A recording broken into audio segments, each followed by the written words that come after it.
I fought the best names in boxing. I stood in the brightest arenas in the world, and I was blessed to be called one of the greatest of all time. But let me tell you this, those belts, those titles, those awards, they are not the greatest victories of my life.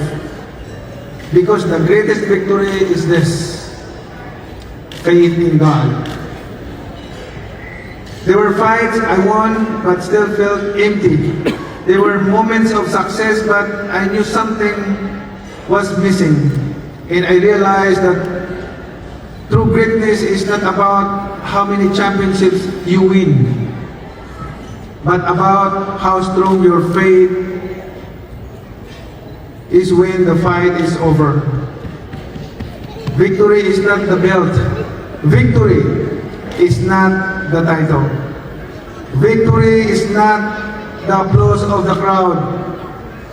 Victory is knowing God. Victory is trusting Him in every round of your life.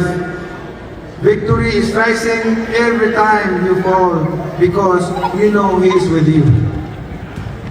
And that is the message I want to share tonight, because this night, the Pacquiao Elorde Awards night, is not just about honoring champions. It is about honoring purpose. It is about honoring a legacy that has shaped Philippine sports and inspired generations, and that legacy is embodied by one of the greatest icons our nation has ever produced, Gabriel Flas Elorde.